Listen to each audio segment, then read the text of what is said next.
आज के प्रोग्राम में मैं एक और शख्सियत को बुला रहा हूँ, एक और हस्ती, एक और अपनी फील्ड में उन्होंने अपना नाम बनाया है, जगह बनाई है, शिष्य हैं उनके, गुरु है, खुद गुरु शिष्यों को सिखाते हैं, सहज स्मृति योग के फाउंडर हैं।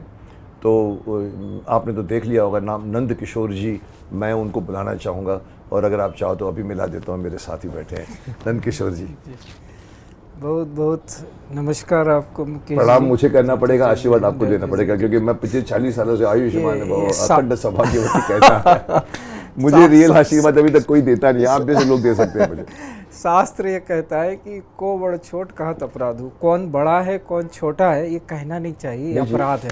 अपराध है? हाँ, जो हम जिसको बड़ा मान लें, हमें दिखे कि इसमें बड़प्पन के गुण हैं, वो भले छोटा सा बच्चा हो तो वो बड़ा है। हमारे यहाँ सनातन, आपके दिल ने स्वीकारा उसको। जी जी जी, जो चार हमारे यहाँ जैसे ब्रह्मा में सनत सनातन सनत कुमार हैं, तो सनातन हम अपने आप को कहते हैं।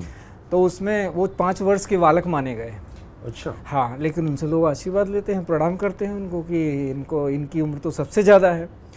तो ये जो जितना महती कार्य आप कर रहे हैं, सनातन की जो धारा आप बहा रहे हैं, गंग धारा, और जो आज इसके लिए जो एक व्यक्तित्व चाहिए जिस पे लोग भरोसा करें, तो आपका व्यवहारिक जीवन भी जो है, जो लोग देख रहे हैं कि आप अभिनेता हो एक बात है, लेकिन उसके बाद जो चरित्र आपका है समाज में उभर के आया, वो एक बड़ी सहजता है उसमें, उससे लोगों को भरोसा हुआ। मुझे स्वयं मेरी पत्नी ने बताया कि देखो उन्होंने एक काम किया है कि मंदिरों को 2 घंटे दीजिए, बैठिए, लेकिन समाज में वैसा क्रेडिट नहीं गया, किसी और को गया, लेकिन उन्होंने कहा कि अच्छा है, काम तो हो रहा है ना। हाँ, जो हम करना चाहते थे। डेफिनेटली, मतलब तो लोगों ने अभी करना शुरू किया, मैं 3 साल से कह रहा हूँ, और आज सब बड़े बड़े लोग कह रहे हैं कि बटोगे तो कटोगे, और मैं बोल रहा हूँ मंदिर में बैठो, एकता करो। खैर ठीक है, मैं तो चाहता हूँ कि आपने ये अच्छी बात कही है कि एक तो सबसे बड़ी बात है, सीखने की उम्र नहीं होती, तो हम मानते हैं। और आपने अच्छी बात की, छोटा उम्र का हो या बड़ा उम्र का हो, ज्ञानी है तो आपको उसका आशीर्वाद देना चाहिए और वो उनको सुनना चाहिए। तो आज मैं आपसे सुन रहा हूँ, मेरी उम्र तो वैसे भी 160 साल है। मैं तो हर बंदे को कहता हूँ मेरी उम्र 160 साल है, तो उम्र कुछ नहीं होती। नंद किशोर जी, मैं इस प्रोग्राम में आपसे शुरुआत करना चाहता हूँ। मैंने आपके CBI की तरफ से सवाल निकाले हैं आपके, पर मैं अपने हिसाब से जो भी पूछूं, जो आपको नहीं बोलना है आप तो ऊपर कर सकते हैं, नो बॉल बोल सकते हैं, और मुझे मालूम है आपके पास सब बातों के जवाब होंगे। तो पहले मैं इसको ऑफिशियल जाने के पहले मैं आपसे ये पूछना चाहूँगा, आपकी ज़िंदगी की शुरुआत कहाँ से हुई, कहाँ से आए हैं, आपका ओरिजिन क्या है, और किस वक्त आप आध्यात्मिक की तरफ आध्यात्मिक रूप से अगर इस प्रश्न का उत्तर दिया जाता है तो वो तो बहुत सरल है कि हम सनातन हैं, तो कहाँ से आए हैं कहाँ जा रहे हैं का प्रश्न नहीं है। हम हैं, अभी और यहीं हैं, और अभी और यहीं सदा रहने वाले हैं, केवल रूप बदलते हैं, तो वो तो हम है। लेकिन आप जो व्यवहारिक बात पूछ रहे हैं कि संसार शारीरिक रूप कहाँ से, तो मेरा जन्म उत्तर प्रदेश में एक बहुत झांसी जिले के बहुत छोटे से गांव दुरखरू में हुआ। झांसी के पास? जी जी। तो वहाँ पे दुरखरू, ओरछा से भी करीब 100 किलोमीटर दूर है। अच्छा, मैं झांसी काफी बार गया हूं। अच्छा अच्छा, हाँ। तो वहाँ से वो रूरल एरिया है झांसी का, वहाँ एक ब्राह्मण परिवार में हुआ। तो उसके बाद 2 से 2.25 साल 2.5 साल की उम्र में मुझे एक अनुभव हुआ, मैंने सुना है। जी जी। तो वहाँ से मेरी यात्रा शुरू हुई। वो प्रश्न मुझे उद्वेलित किया कि ये कैसे संभव है।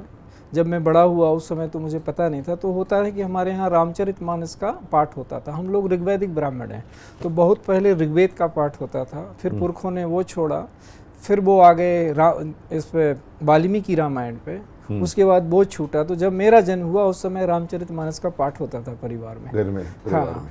तो उसमें ये था कि जो पढ़ने की उम्र के होते थे वो पाठ करते थे, पारायण करते थे, और जो सुनने की उम्र में होते थे वो सुनते थे।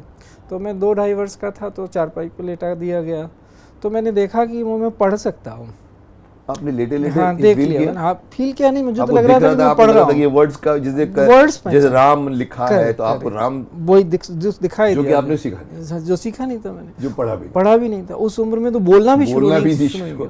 तो आपको क्या अनुभूति हुई कि ये सब चीजें, तो जैसे अभी इसमें सनातन मंच लिखा है, अगर एक आदमी पढ़ा लिखा ना हो उसके लिए काला अक्षर भैंस बराबर, पर अगर आप बोलते उस उम्र में 2.5 साल में आपने देखा और आपको लगा कि ये सनातन धर्म है, लिखा है, क्या तो ऐसे मैंने कि वो मुझे अंदर ही अंदर मैंने पढ़ा उसको, जननी जनी जाने जिये ऊना तुम ते प्रेम राम ते दूना। ये पढ़ गया, पढ़ लिया मैंने उसको। वोकली या वो अंदर तो अंदर चल रहा है, लेकिन मैं ये अंतर नहीं जानता था कि मैं वोकली नहीं रहे रहा हूँ। मेरे लिए तो मैं बोल ही रहा हूँ।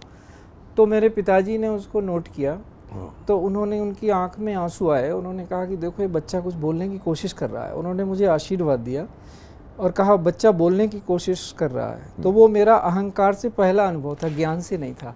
तो मुझे बुरा लगा कि ये मेरा कंट्रीब्यूशन स्वीकार नहीं कर रहे हैं कि मैं तो इनसे अच्छे ढंग से पढ़ रहा हूँ और ये बोल नहीं और रहे ये कह रहे हैं कि पढ़ रहे ये कोशिश कर रहा है। तो मैं रोते रोते उस दुख से सो गया सुबह के। वो मेरा पहला वो अनुभव आपको था। पहला बड़ा अनुभव जी, था कि जिससे शायद आपको अपना आत्म साक्षात्कार हुआ। जी जी इन अ वे अगर देखा जाए, जो हम बड़े होके करते हैं। जी। आपको 2.5 साल की उम्र में ही वो लगा था कि भाई आपके अंदर कुछ तो है, बिना पर वो आपको उस वक्त नहीं मानना पड़ा। उस वक्त आपको अहंकार आ गया कि मैं तो बोल रहा हूँ और कोई वाह वाह आदाब कोई नहीं कर रहा। अच्छा, तो आपका अहम उस वक्त आ गया 2.5 साल की उम्र में। और फादर को तो मालूम नहीं पड़ेगा। जैसे हम कई बार कहते हैं, मैं भी देखता हूँ, मैं सुनता भी रहता हूँ कि नींद, छोटे बच्चे को देखो जो पैदा होता है तो लेटा रहता है, तो कभी कभी स्माइल करता है, कभी उसकी आंखों में गुस्सा आता है, कभी तो हम ये समझते हैं कि पिछला जन्म देख रहा है। उस टाइम ऐसा होता है कि कुछ टाइम तक मेमोरी भगवान रखता है, फिर इरेज कर देता है या डाल देता है पीछे। ये बात सही है? हाँ, ये उसके अंदर जो बच्चा नवजात शिशु है उसके अंदर स्मृतियाँ रहती हैं पुराने जीवन की, जन्म से। हाँ, जैसे ही वो इस संसार से आता है इसमें वैसे वैसे भूलने लगती है। वही मैं भूलने की भी मैंने एक बार कई परिभाषा दी थी कि मैंने कहा भूलना बहुत जरूरी है। नहीं तो एक 8 साल का बच्चा जाके किसी घर में बोलेगा कि ये औरत मेरी वाइफ तो कॉम्प्लिकेशन। इसीलिए भगवान ने सिंप्लीफाई कर दिया है कि कुछ टाइम तक एंजॉय करो, बिकॉज़ अभी ट्रांजिशन हुआ होगा शायद, बस उतना तो वो उतना ही रहता है। फिर बाद में वो मेमोरी में, वैसे कहते हैं कि सोल में रहता है। वो आप उसके रिसेप्टिव व्हीकल हो जाए, जैसे किसी काल विशेष में आप स्मरण करना चाहते हैं तो उसकी विधियां, उतनी शक्ति अगर अंदर हो, उतने आपने साधना जा सकते हैं। लेकिन वो इतना लंबा हो जाता है कि कोई जनरली एक जन्म तो देख लेते हैं। जैसे ये 2 चीजें मैं भी बोलता हूँ कि अगर किसी को आध्यात्मिक होना है, अपने आप को जानना है, तो अगर उसके साथ 2 घटनाएं घट गई, या तो उसको पूर्व जन्म की स्मृति आ जाए अथवा तो आउट ऑफ बॉडी एक्सपीरियंस हो जाए, जो आउट ऑफ बॉडी हाँ निकलते। तो मेरे साथ दोनों घटनाएं घट गई। तो उसमें क्या होता है कि फिर आपका भरोसा अटूट हो जाता है। क्यों, क्या होता है उससे कि आपको अगर पिछले जन्म की स्मृति आ गई तो आपको ये स्पष्ट हो गया कि आप यहीं और इतने तक सीमित नहीं हो, तो मृत्यु भय समाप्त। आप छोटे से 2.5 साल के बच्चे नहीं हो, आप आत्मा, वो आत्मा का जो आगे जाके भूल रहा है, जो हमारी प्रॉब्लम हो रही है आजकल कि हम यहाँ से सहस्त्रार से नीचे आ जाते हैं। तो उस वक्त वो आदमी ऊपर है सोल के पास, बिल्कुल वही है वो, उसको कोई दोष नहीं आया। तो अब वो स्पष्ट हो गया कि ये मृत्यु कोई बड़ी घटना नहीं है। ये मेरी पुस्तक के फ्लैब में लिखा ही है कि मृत्यु तो होता रहता है। फिर तो उसको मृत्यु को समझ में आएगा, जैसे कपड़े बदलते हैं, जैसे आत्मा बदलेगी शरीर, वो ज्ञान मिल जाए तो आदमी मृत्यु से नहीं डरता। जी, मैं तो यहाँ तक आध्यात्मिक किताबों में पढ़ रहा हूँ कि आप जीते जी मर सकते हैं। आप जब समाधि लगाते हो, आप एक्चुअली आप जो समाधि में जब बैठ जाते हो और शांत कर देते हो अपने आप को, तो वो एक्चुअली तो इस लाइक कि आपके पूरे हार्ट सब बंद है, आपको श्वास की भी जरूरत नहीं है। वो स्टेज में आदमी जब पहुंचता है तो उसको फिर ज्ञान यहाँ से होता है और यहाँ से पीछे से जाके, करेक्ट, ये बात सही है, क्यों ब्रह्मांड से एक हो जाता है। बिल्कुल सही है। तो बॉडी में निशान भी छूटा हुआ है उस चीज का, बॉडी में निशान भी छूटा हुआ है यहाँ पे। हाँ, निशान। जी जी, ये मॉड्यूलर ऑब्लॉन्गेट है जो हम छठा चक्र बोलते हैं, जो बच्चों को मैंने शक्तिमान में सिखाया था। छठा चक्र आज्ञा चक्र है, वो खिड़की है एक तरह से जहाँ से पहली बार आत्मा अंदर घुसती है सांस, और यहीं से आप बाहर की एनर्जी ले सकते हैं। तो ये विंडो है। आप मुझे इसके बारे में थोड़ा और बताइए, क्योंकि मैंने अभी रिसेंटली सब चीज़ें पढ़ी हैं और मैं मानने लगा हूँ कि हमारे पास लिमिटेड एनर्जी है और बाहर कॉस्मिक एनर्जी है, हम उसको पकड़ सकते हैं, ले सकते हैं। तो उसमें ये होता है कि हम अपने आप को ऐसे, जैसे हमें कुछ समझाना होता है तो उदाहरण देते हैं कि हम अपने आप को घट की तरह समझें। घट मतलब घड़ा, ऐसा समझें। कुंभ की भी चर्चा में कुंभ, हाँ, तो वो कुंभ ऐसा बनना चाहिए। जैसे कभी रुके थे, गुरु कुम्हार शिष्य कुंभ है, गढ़गढ़ काढ़े खोट, अंतर हाथ सहाय दे बाहर वाहे चोट। तो ये जो गुरु और शिष्य के बीच में जो घटना घटती है कि वो कच्चे घड़े को बनाता है तो पहले वो अंदर हाथ रखता है, पीछे से ऊपर से धीरे धीरे थपकी देता है कि ये टूट ना जाए। तो हमारा घड़ा बना भी रहे, शरीर बना भी रहे, क्योंकि ज़्यादा शक्ति डालने से उसमें अगर क्षमता ही नहीं है तो टूट जाए, पात्र नहीं है तो, इसलिए गुरु होना आवश्यक है।